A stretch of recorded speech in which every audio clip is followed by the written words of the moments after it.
कानून रद्द करो, पीटी एक्ट रद्द करो, बनते विनाचार्य जी संघर्ष करो, हम तुम्हारे साथ संघर्ष करो, बनते विनाचार्य जी संघर्ष करो, संघर्ष करो, संघर्ष करो, बनते विनाचार्य जी संघर्ष। सर्वांना जय भीम, जय भीम, नमो बुद्धाय।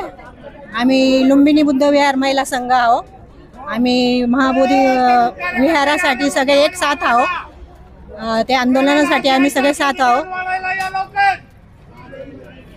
जय भीम।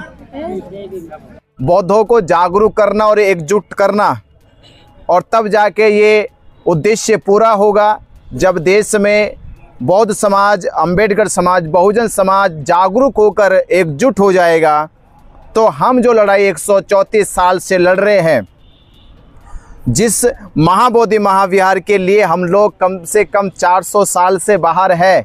महाबोधि महाविहार 400 साल से बौद्धों के पास नहीं है और लड़ाई उसकी 134 साल से लड़ी जा रही है।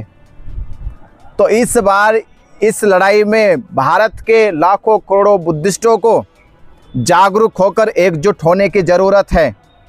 और जब तक एकजुट नहीं होगे, जब तक इस बात को नहीं समझेंगे कि दुनिया में किसी भी धर्म के साथ इतना बड़ा अन्याय नहीं हुआ, ना मुसलमानों के साथ हुआ, ना ईसाइयों के साथ हुआ, ना सिखों के साथ हुआ, ना भारत में किसी भी धर्म के साथ हुआ, छोड़ के केवल बौद्धों के सबसे पावन पवित्र धर्म स्थल महाबोधि महाविहार बोध गया बौद्धों के पास नहीं है।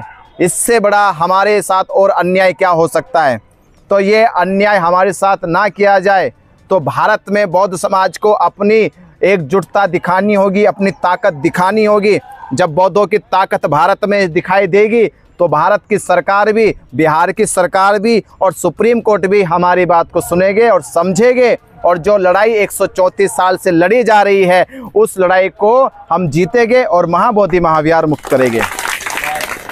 तो उसी संबंध में, उसी का संदेश लेकर आज हम इतनी पावन धरती पे पहुंचे। जैसे मालूम हुआ कि बाबा साहब डॉक्टर अंबेडकर जी 31 जुलाई 1937 को इस धरती पे आए और यहाँ धरती पे आके समाज को एकजुट और समाज को परिवर्तित करने का संदेश दिया कि छोड़ दो वो गुलामी जिसमें हमें सदियों से दबाया गया। जैसे हम कहते हैं कि लूटी संस्कृति हमारी दासहीन बनाया था, बहू बेटी और बच्चों को घर के बाहर जलाया था, आंखों से टपके आंसू कोई फरियाद सुनना पाया था, होता रहा शोषण हमारा, कोई अल्लाह ईश्वर देवी देवता भगवान न आया था, और लिया जन्म भीम ने जगत में पढ़ लिख कर अनूठा ज्ञान पाया था, तोड़ मनवादी जंजीरों को इस देश के शोषित पीड़ित समाज को आज़ाद कराया था।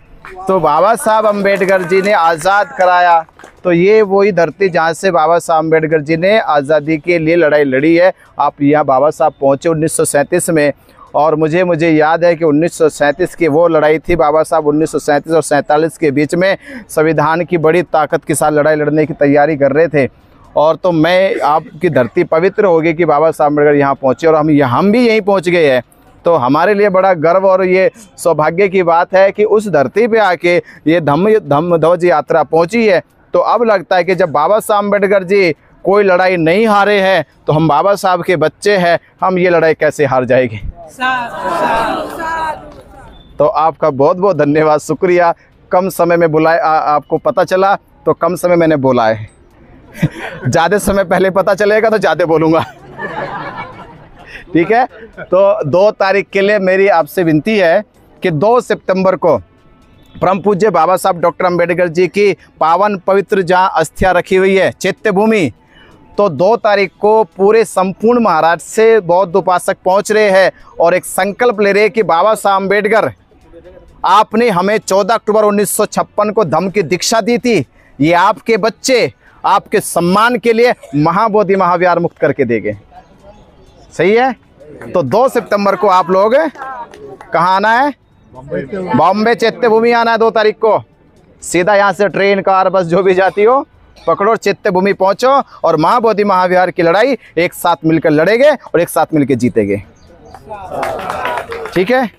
और मैं आयोजक साथियों से कहूँगा, आपको कम समय मिला है, एक वादा आप लोग करो कि जल्द ही एक बड़ी जनसभा की तैयारी करो और जनसभा करो महाबोधि महाविहार मुक्ति आंदोलन के समर्थन में। तो मैं आपसे बस यही उम्मीद करता हूँ कि आप एक जनसभा का भी आयोजन करो। उसके लिए बहुत बहुत धन्यवाद, साधुवाद। तो डॉक्टर बाबा साहब अम्बेडकर जी ने ये 3 कारण बताए हैं। उसमें से जो तीसरा कारण है, धर्म की तत्व जो है विद्वानों के लिए होते हैं और प्राकृत और सामान्य लोगों के लिए विहार होते हैं। वहाँ पर जाकर वो अपना विभूति का पूजन करते हैं, अभिवादन करते हैं। और ये महाबोधि महाविहार मुक्ति आंदोलन के लिए भंते विनायाचार्य जी और पूरा भिक्खु संघ अपना त्याग समर्पण दे रहे हैं। इसलिए सभी भिक्खु संघ का हम संदेश भूमि संरक्षण समिति और यहाँ का जो भारतीय बौद्ध महासभा और सभी सामाजिक संगठन, सभी राजनीतिक संगठन, सभी पार्टियों के वजह से यहाँ पर उनका हम शब्द सुमन से स्वागत करते हैं। और हेलो भाई साहब, बाबा साहब की संदेश भूमि पहुंचे हैं। हाँ। बड़ा ही ऐतिहासिक लम्हा है कि बाबा साहब ने यहाँ पे संदेश दिया था समाज को। हाँ। आप क्या संदेश देना चाह रहे हैं? ये संदेश भूमि है, यानी परिवर्तन की भूमि है। बाबा साहब डॉक्टर अंबेडकर जी 31 जुलाई 1937 को पहुंचे थे और 1937 की वो दौर है जब बाबा साहब अंबेडकर जी भारत में महाबोधि महाविहार मुक्ति आंदोलन से पहले बाबा साहब अंबेडकर ने भारत के आंदोलन को मजबूत और जीवित करने के लिए दलितों, शोषितों, पीड़ितों की लड़ाई को लड़ा। और 1937 बाबा साहब अम्बेडकर जब कहते हैं कि भारत के दलितों के पास शिक्षा के अधिकार नहीं है, बाबा साहब अम्बेडकर कहते हैं कि भारत के दलितों के पास वोट के अधिकार नहीं है, जब बाबा साहब अम्बेडकर ये कहते हैं कि दलितों को राजनीतिक प्रतिनिधित्व नहीं मिला है, उस दौर में बाबा साहब अम्बेडकर पूरे देश का भ्रमण कर रहे थे। उस समय बाबा साहब अम्बेडकर जी जैसे जैसे मालूम है कि यहाँ धुले के सरजमी पे इस पवित्र भूमि पर 31 जुलाई 1937 को पहुँचे, तो आज धम्म ध्वज यात्रा महाबोधि महाविहार मुक्ति आंदोलन के जन समर्थन में आज धुले पहुंची है। और मालूम हुआ कि हम उस भूमि पे पहुंचे जहां बाबा साहब अम्बेडकर जी आए थे। तो आज ये यात्रा को बड़ा ही सौभाग्य प्राप्त हुआ, बड़ा ही आशीर्वाद प्राप्त हुआ है। और यहाँ के श्रद्धावान उपासकों ने जिस तरह से बाबा साहब अम्बेडकर जी की इस धरोहर को सजो के रखा है, बचा के रखा है, ये सब धन्यवाद के पात्र है। और महाबोधि महाविहार मुक्ति के लिए यहाँ से बड़ी ताकत, बड़ी हिम्मत मिल रही है कि हम उस धरती पे पहुँचे जहाँ से बाबा साहब अम्बेडकर ने संदेश दिया था। और ये यात्रा भी अब पूरे भारत और पूरे विश्व को एक संदेश देगी कि महाबोधि महाविहार मुक्त होगा और जल्द होगा। पूरा देश का बौद्ध समाज मिलकर इस लड़ाई को लड़ेगा और लड़ाई को जीतेगा। जय भीम, नमो बुद्धाय। काला कानून रद्द करो, पीटी एक्ट रद्द करो, भंते विनाचार्य जी संघर्ष करो, हम तुम्हारे साथ संघर्ष करो, भंते विनाचार्य जी संघर्ष करो, संघर्ष करो, संघर्ष करो, भंते विनाचार्य जी संघर्ष।